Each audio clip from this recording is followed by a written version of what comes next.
BJP ಪಕ್ಷದ ನೂತನ ಅಧ್ಯಕ್ಷರ ಪದಗ್ರಹಣ. ನಗರದ ಕನಕದಾಸ ಕಲ್ಯಾಣ ಮಂಟಪದಲ್ಲಿ ಆಗಸ್ಟ್ 9ರಂದು ಬಿಜೆಪಿ ಪಕ್ಷದ ನೂತನ ನಗರ ಮಂಡಲ ಅಧ್ಯಕ್ಷ ಹಾಗೂ ಗ್ರಾಮೀಣ ಮಂಡಲ ಅಧ್ಯಕ್ಷರ ಪದಗ್ರಹಣ ಸಮಾರಂಭವನ್ನು ಹಮ್ಮಿಕೊಳ್ಳಲಾಗಿದೆ ಎಂದು ನಗರ ಮಂಡಲ ಅಧ್ಯಕ್ಷ ಸಿದ್ದರಾಮೇಶ ಮನ್ನಾಪುರ ಹೇಳಿದರು. ನಗರದ ಪತ್ರಿಕೆ ಭವನದಲ್ಲಿ ಸುದ್ದಿಗೋಷ್ಠಿ ನಡೆಸಿ ಅವರು ಆಗಸ್ಟ್ 9ರಂದು ಬೆಳಿಗ್ಗೆ ಕನಕದಾಸ ಕಲ್ಯಾಣ ಮಂಟಪದಲ್ಲಿ ನೂತನ ಅಧ್ಯಕ್ಷರ ಕಾರ್ಯಕ್ರಮ ನಡೆಯಲಿದ್ದು, ಅಂದಿನ ಕಾರ್ಯಕ್ರಮಕ್ಕೆ ಬಿಜೆಪಿ ಮುಖಂಡರಾದ ಸಿ.ಟಿ. ರವಿ, ಅರವಿಂದ ಬೆಲ್ಲದ್, ಪಿ. ರಾಜೀವ ಸೇರಿದಂತೆ ಅನೇಕ ಮುಖಂಡರು ಬರುವ ನಿರೀಕ್ಷೆ ಇದೆ. ಸ್ಥಳೀಯ ಮುಖಂಡರಾದ ಮಾಜಿ ಸಂಸದ ಕೆ. ವಿರೂಪಾಕ್ಷಪ್ಪ, ಕೆ. ಕರಿಯಪ್ಪ ಸೇರಿದಂತೆ ಅನೇಕರು ಭಾಗವಹಿಸಲಿದ್ದಾರೆ. ಜೊತೆಗೆ ನಗರದ ಆದಿಶೇಷ ದೇವಸ್ಥಾನದಿಂದ ಬೈಕ್ ರ್ಯಾಲಿ ಮೂಲಕ ತಿರಂಗ ಜಾಥಾ ಮಾಡಲಾಗುವುದು ಹಾಗೂ ರಕ್ಷಾಬಂಧನ, ನೂಲ ಚಂದಯ್ಯ ಜಯಂತಿ ಆಚರಿಸಲಾಗುವುದು. ಆದ್ದರಿಂದ ಹೆಚ್ಚಿನ ಸಂಖ್ಯೆಯಲ್ಲಿ ಪಕ್ಷದ ಮುಖಂಡರು, ಕಾರ್ಯಕರ್ತರು ಭಾಗವಹಿಸಬೇಕು ಎಂದು ಮನವಿ ಮಾಡಿದರು.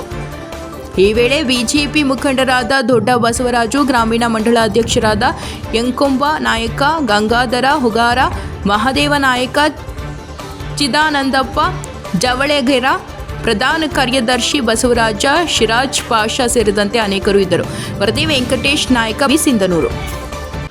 ಸಮಸ್ತ ವಿಧಾನಸಭಾ ಕ್ಷೇತ್ರದ ಎಲ್ಲ ಭಾರತೀಯ ಜನತಾ ಪಕ್ಷದ ಅಭಿಮಾನಿಗಳಾದ ಮತ್ತು ಹಿರಿಯರಾದ ಕೆ. ವಿರೂಪಾಕ್ಷಪ್ಪ ಸಾಹೇಬರು ಮತ್ತು ಕೆ. ಕರಿಯಪ್ಪನವರ ಹಿತೈಷಿಗಳ ಎಲ್ಲರನ್ನೂ ಈ ಒಂದು ಪದಗ್ರಹಣ ಕಾರ್ಯಕ್ರಮಕ್ಕೆ ತಮ್ಮ ಮುಖಾಂತರ ನಾನು ಆ ಒಂದು ಕಾರ್ಯಕ್ರಮಕ್ಕೆ ಅವರನ್ನು ಆಹ್ವಾನಿಸ್ತಾ ಇದ್ದೇನೆ.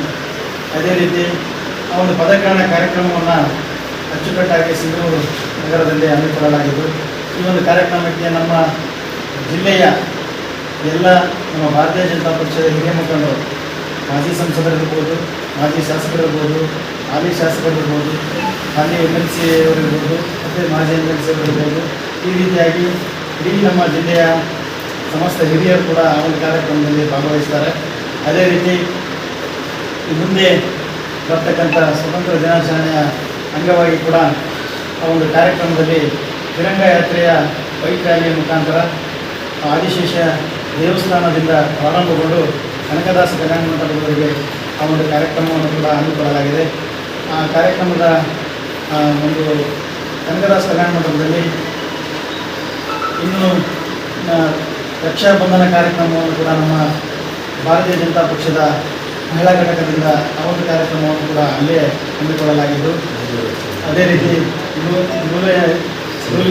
ಚಂದಯ್ಯ ಅವರ ಜಯಂತಿಯ ಅಂಗವಾಗಿ ಕೂಡ ಆ ಒಂದು ಕಾರ್ಯಕ್ರಮದಲ್ಲಿ ನೂಲನ ಅದರ ನೇಯ್ತಕ್ಕಂಥ ನೇಕಾರರಲ್ಲಿ ಒಬ್ಬರು ಹಿರಿಯ ಅನುಭವಿಗಳನ್ನು ಕರೆಸಿ ಅವರಿಗೂ ಕೂಡ ಆ ಒಂದು ಕಾರ್ಯಕ್ರಮದಲ್ಲಿ ಸನ್ಮಾನವನ್ನು ಮಾಡಲಾಗುತ್ತದೆ. ಇದು ಕೂಡ ಆ ಒಂದು ಕಾರ್ಯಕ್ರಮದಲ್ಲಿ ಸ್ವಾಗತವನ್ನು ಕೊಡ್ತಾರೆ ಮತ್ತು ಅದಕ್ಕೆ ಸನ್ಮಾನಿಸ್ತಾರೆ.